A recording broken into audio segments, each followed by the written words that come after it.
Je viens de recevoir les résultats de l'examen C1 et j'ai bien passé l'examen. Donc aujourd'hui, je voulais vous partager un petit peu ma propre expérience, suggérer quelques ressources pour la préparation et vous donner quelques conseils que j'aurais aimé avoir avant de faire l'examen. Donc on va commencer avec une question assez essentielle. Suis-je prête pour l'examen? Je pense que c'est une question assez individuelle. Moi personnellement, je savais que je voulais faire le C1 parce que l'année dernière, j'ai passé le B2, donc c'était le prochain pas à faire. Et il faut faire attention parce que j'entends beaucoup de gens qui disent moi, je parle en français tous les jours, j'ai des amis français, je lis en français, je regarde des films en français. Et oui, c'est bien, c'est un bon niveau, mais moi, ça, je le faisais aussi au niveau B2. Donc, je pense qu'il faut comprendre vraiment la structure de l'examen. Et après, choisir est-ce que je fais le B2, je fais le C1, est-ce que je suis préparée. Et si vous avez un bon niveau,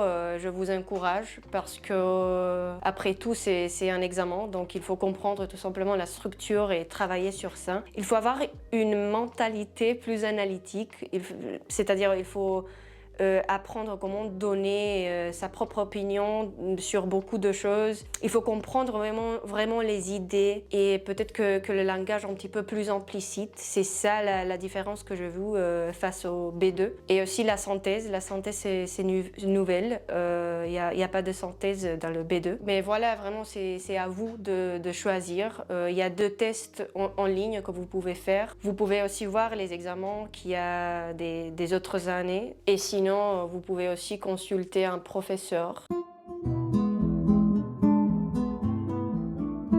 Pour la préparation, comme j'ai déjà dit, je me suis donné assez de temps. Pour vous donner un petit peu de contexte, j'ai arrêté de pratiquer mon français. Je l'avais pas dans mon quotidien. Donc je savais que j'aurais besoin d'une période de réintégration. Donc je commençais en août et je fais l'examen en novembre.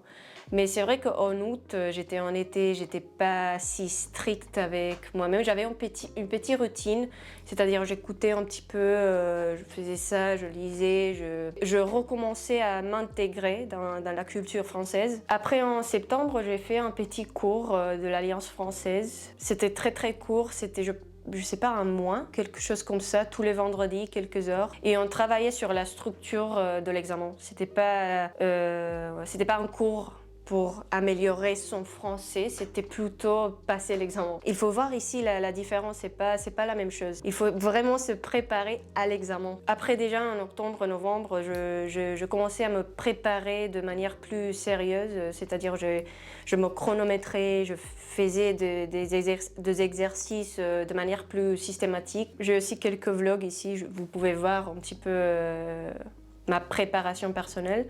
Quant à l'organisation, je sais pas quoi vous dire parce que c'est vrai que j'avais pas une structure très très rigide parce qu'au final, c'est vraiment important d'être consistante, non, c'est pas consistante, c'est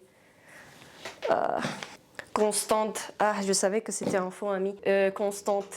Et régulière. Donc moi, honnêtement, j'ai consacré tout mon temps libre à faire du français, à faire des exercices, à m'immerser dans la langue. Donc, bro, que te pasa? Après mon téléphone, il faut dormir déjà, donc c'est assez tard. Qu'est-ce que je disais? Je sais pas ce que je disais, mais de toute façon, il faut être régulière. Il faut vraiment organiser, comprendre son calendrier et organiser l'examen autour de ça. Moi, j'avais des cours, j'avais des examens, j'avais des choses à faire. Mais quand même, après mes cours, j'ai allé à la bibliothèque ou même dans la même classe, je restais un petit peu quelques heures et je faisais des exercices. Quant au matériel avec lesquels j'ai travaillé, pour la préparation proprement dite, j'ai travaillé sur 2 cahiers, le 100% réussite et le ABC DALF C1 C2, je pense que c'est ça le nom. Je vais vous être très honnête, moi j'ai vraiment détesté le 100% réussite. C'est pas du tout un cahier fait pour moi. parce que c'était pas mon truc, tout simplement. Je pense qu'il y a trop de théorie et pas assez d'exercice. Moi, personnellement, je suis quelqu'un vraiment systématique. Une fois que je compris ce qu'il faut faire, je comprends qu'il faut répéter, exercer, pratiquer. Et ça m'a beaucoup manqué dans ces premiers cahiers. Mais grâce à Dieu, j'ai acheté l'autre parce qu'il y avait que ça. Il y avait vraiment beaucoup d'exercices. Quant à la partie input, je sais pas quoi vous dire exactement parce que c'est vrai que j'ai consommé beaucoup de contenu français. Par exemple, le journal du 8h, je pense que c'est assez intéressant pour s'habituer au vocabulaire. Un autre podcast que j'aimais bien, c'était Combini, Les Mondes, Empower, Le Précepteur. Je sais pas, il y en a beaucoup, il y en a trop. Mais je pense que c'est à vous aussi de voir un petit peu qu'est-ce que vous plaît. Parce que dans le cahier, par exemple, ABC, il y a aussi beaucoup des écoutes. Donc si vous voulez pratiquer seulement avec ça, vous pouvez. Mais je pense que c'est assez intéressant de maintenir le contact avec le français plus, pas seulement naturel, mais pas, je sais pas si officiel, on va dire. Une autre chose que j'aimais vraiment pour la compréhension écrite, c'était cette revue. C'est L'Éléphant. J'adore cette revue. Il y a beaucoup de choses dedans. Il y a de littérature, science. Il y a vraiment tout dans la revue. C'est très bien pour pratiquer le vocabulaire et pour voir différentes disciplines et comprendre différentes choses. Je vous conseille de consulter avec votre médiathèque française si vous en avez un. Vous en avez un. Parce que moi, j'ai lu beaucoup des revues comme ça. Celle-là, je l'ai acheté parce que c'était intéressant. C'était une édition spéciale dédiée à la langue française. Je ne l'ai pas lu encore, hein, il faut dire. Et après, pour la partie écrite, ça, c'était mon point faible. Donc, je sais pas quoi vous dire. J'ai commencé à écrire tous les jours dans un petit cahier. Je vous montre. C'est vraiment petit. Donc, vous pouvez voir, il y a... Je sais pas qu'est-ce qu'il y a. J'écris tout et n'importe quoi. Je pense que c'est bien. C'est aussi bien pour l'oral parce que moi, quand je commence à écrire dans une langue, je sens que même à l'oral, je me sens plus à l'aise. Mais c'est vrai que l'écrit de l'examen, c'est plus difficile. Pour moi, c'était difficile. Moi, je sais pas, l'écrit, c'est toujours mon point faible. J'ai essayé aussi de jouer un petit peu avec ChatGPT, mais je pense qu'il n'a pas fait une bonne job. Je pense que ChatGPT, il vaut toujours le meilleur pour toi. Tu vois, donc il n'était pas assez critique avec mes écrits. J'aimais pas. Même si j'ai donné toutes les informations, comment il faut m'analyser, j'ai littéralement copié les conditions de l'examen pour les profs, pour l'examinateur. Mais non, je pense qu'il n'a pas fonctionné. Ça, je sais pas quoi vous dire. Je vous conseille de travailler avec un prof ou sinon... si vous sentez que c'est votre point fort, donc je pense que écrire un petit peu tous les jours et écrire des synthèses et des essais argumentés, je pense que ça va aller. Pour la partie orale, pendant l'été, j'ai fait quelques échanges linguistiques avec... Linguistique. J'ai fait quelques échanges avec une abonnée, mais après on n'a pas eu le temps, donc c'était pas vraiment de manière irrégulière. Je dirais que vous pouvez le faire seul. Par exemple, je pense que c'est une bonne idée de s'enregistrer. Ça, je le faisais aussi, pas seulement dans mes vlogs, comme j'ai déjà dit, mais aussi tout seul. J'ai mimiqué un petit peu le contexte de l'examen. Je m'imaginais quelques questions que, je sais pas, il faut prendre un sujet et commencer tout simplement à donner son opinion, à faire une exposé et penser à quelques questions possibles pour ces sujets. Je lisais à voix haute aussi, je pratiquais un petit peu de shadowing pour la prononciation et c'est tout. Maintenant, on va parler un petit peu des épreuves. Dans la partie écoute, j'ai eu un 25 sur 25, donc c'était assez bien. Dans l'écoute, il y a des différents exercices, ok, donc il y a vrai ou faux, répondre à la question, choix multiple, oui, je pense que c'est ça. J'ai 2 conseils à vous donner. Dans tous les examens que j'ai fait dans différentes langues, je pense que l'écoute, c'était toujours ma meilleure note parce que, en fait, j'écoute presque toutes les choses à vitesse 1.25, 1.5. Donc, quand j'arrive à l'examen, il y a des fois où je pense que c'est ralenti parce que je l'écoute vraiment si simple, si détendu que je pense que c'est pas la vitesse normale. Je me rappelle quand je fais mon examen d'hongrois, la dernière semaine avant de faire l'examen, j'écoutais tous les podcasts à vitesse 1.5 ou 2. Et après, quand je suis arrivée à l'examen, c'était vraiment, j'ai noté tout simple, c'était très très clair. Et quand je suis sortie, il y a mes collègues qui disent mais c'était fou quoi, c'était dingue, c'était si rapide, j'ai pas compris. Et moi, je savais même pas que c'est une méthode. Moi, je le fais toujours.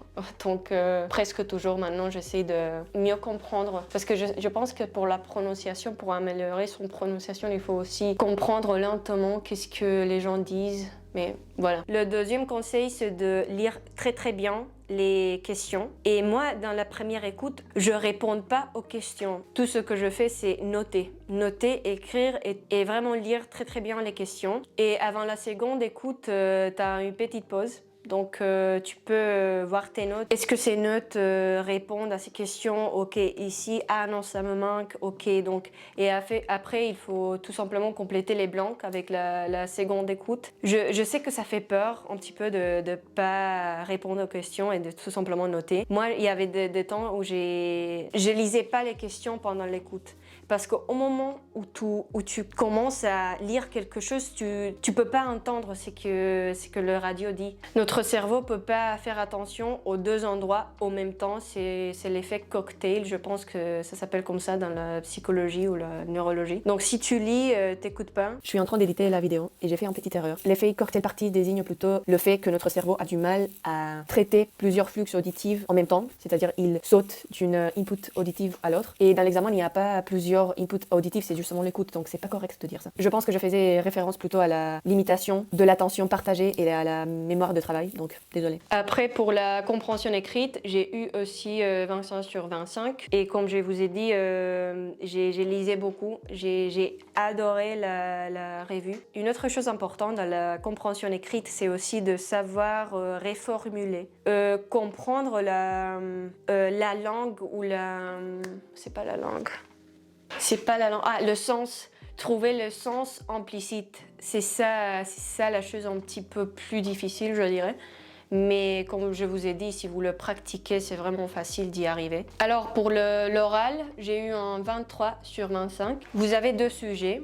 Vous pouvez choisir 2 petits papiers et après voir qu'est-ce que c'est mieux pour vous. Moi, j'avais le changement climatique et un thème plus philosophique. J'avais le succès dans la vie. Moi, personnellement, j'ai bien que ce soit quelque chose de créatif. J'aime bien quand je peux improviser, quand je peux me bouger plus flexibilement. Quand je veux... comment je peux le dire? Quand je veux être plus...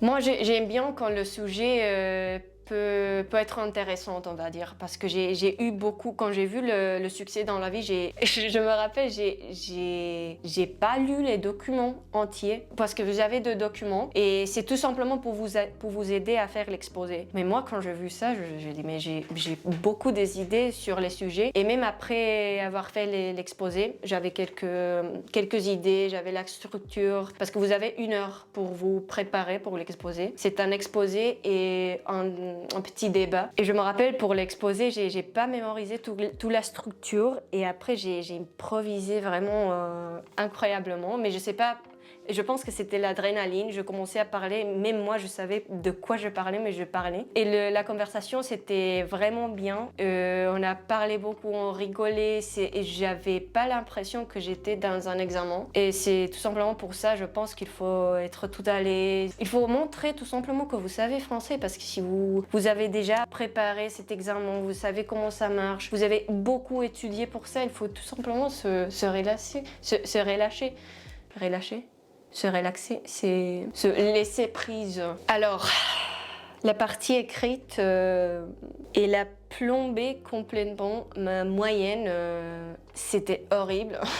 Donc, je sais pas, peut-être que je vais vous donner quelques conseils ou quelque chose à ne pas faire, comme moi. J'ai eu un 10,5 sur 25, donc c'est pas du tout bien. Je savais que c'était ma partie plus dure, plus difficile, mais je savais pas que ça allait si mal. Mais de toute façon, j'ai réfléchi beaucoup à ça parce que c'est vrai que ça m'a choqué un petit peu. Mais je pense qu'il faut éviter de paniquer. Parce que moi j'ai paniqué. Vous avez dans l'écrit la synthèse, c'est-à-dire vous lisez 2 documents et il faut faire un petit sommaire et il faut inclure toutes les idées de manière cohérente et pas du tout en ordre. Et ça je pense que c'était bien parce que ça j'ai beaucoup travaillé sur ça. Mais après dans la deuxième partie vous avez un essai argumenté, c'est-à-dire donner votre opinion. Et il y a beaucoup de types, il y a la lettre au maire, la lettre officielle, lettre au forum, je pense, ou message au forum, quelque chose comme ça. Et vous avez l'article aussi. Et moi, j'ai vu que presque dans tous les examens, c'était la lettre au maire, parce que c'est presque toujours la lettre au maire. Tu vois. Et moi, je vous jure, j'ai préparé si bien la lettre au maire. J'ai mémorisé même de rue à Lyon. Peu importe l'adresse et les données, mais j'ai voulu être professionnelle. Et après, j'arrive dans l'examen, la synthèse, ça va très bien. Je me rappelle pas le thème, mais ça va très bien. Et je regarde l'essai argumenté et je vois un article. Je ne me suis préparée du tout pour l'article. L'article, c'était pas dans mon radar. J'ai paniqué. Tout simplement, je commençais à paniquer. Comment est-ce que je fais un article? Je savais même pas la structure. Je me suis dit, ok, je sais qu'il faut mettre un titre, il faut penser un titre, mais comment est-ce que... Je savais pas. Donc, je commençais à paniquer. J'ai vu le temps. Je me suis dit, mais qu'est-ce que je fais? Je commençais à écrire n'importe quoi. J'avais pas une structure. J'ai pensé à quelques structures, mais après, j'ai changé complètement. J'ai écrit 400 mots, mais c'est pire, c'est vraiment pire parce que ça veut dire que j'avais plus d'erreurs, plus des choses, plus... Oh. Mais maintenant, quand je le pense, je commence à paniquer. Je sais pas, donc... Mon conseil, c'est de pas paniquer. Il faut vraiment se préparer pour chaque partie. Préparer la lettre, préparer le article, préparer tout. Il faut savoir au moins la structure de tout. Et paniquez pas. Calmez-vous, où on va, où on commence, la conclusion, tout ça. Oh. Donc c'était ça mes conseils pour cette partie.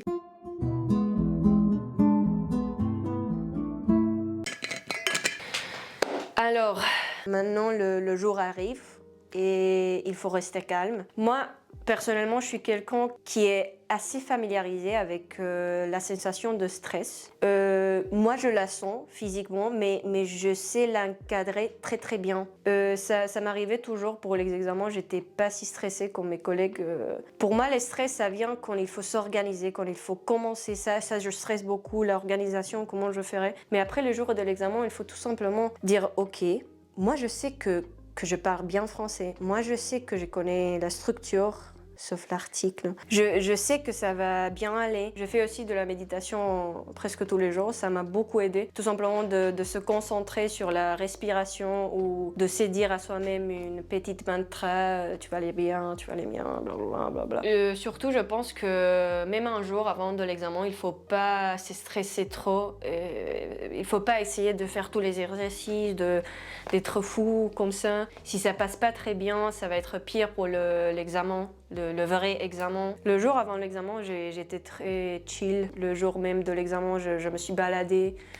J'ai pris mon mon petit café, mon petit déjeuner, tout ça. Mais même avant de sortir de chez toi, il faut se regarder dans le miroir et se dire ça va bien aller, je suis forte, j'ai beaucoup travaillé pour ça, je sais que ça va très très bien aller. Et bon, fermer la porte et continuer. Maintenant, comme conseil final et comme une petite réflexion, moi, peut-être que ça va être controversé, mais je ferai plus de grammaire au début. Je me suis rendu compte que j'ai beaucoup oublié sur la grammaire française et je me suis rendu compte de ça quand j'étais très très proche de l'examen. Donc je voulais pas me stresser par rapport aux grammaires, je voulais tout simplement travailler sur la structure de l'examen. Je pense que ça aurait allé mieux avec une petite révision de grammaire. Ça, je les regrette, vraiment. Et puis, tout simplement, la chose plus importante dans l'examen, c'est vraiment comprendre la structure, même dans l'écrit. À qui tu écris, qui tu es quand tu écris, même dans l'oral. Qu'est-ce que c'est la structure, l'introduction, la conclusion, tous les parties, les idées et surtout les connecteurs. Connecter ces idées, c'est vraiment essentiel pour cet examen. Il faut aussi développer, je pense, une compréhension plus analytique de ce que vous lisez. Tout simplement se dire, ok, mais pourquoi est-ce que ça, c'est ça?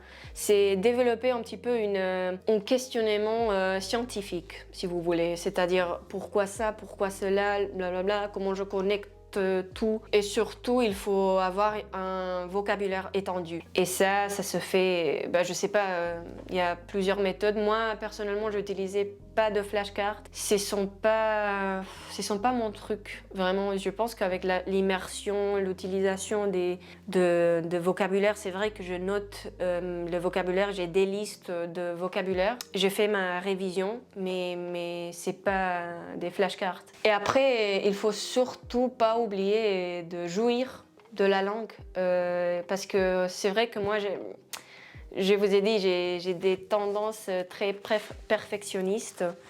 Donc, il y avait des fois où je disais, mais non, mais pourquoi ça?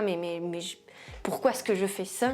J'ai aucune obligation pour faire ça et pourquoi est-ce que je le fais? Donc il faut aussi jouir. J'ai découvert des podcasts et des choses qui m'intéressent vraiment. J'ai aussi eu l'opportunité de travailler sur cette pensée analytique, de me questionner beaucoup de choses. Et rappelez-vous que le séance n'est pas la perfection. Même moi, j'ai un accent, j'ai fait encore des erreurs et...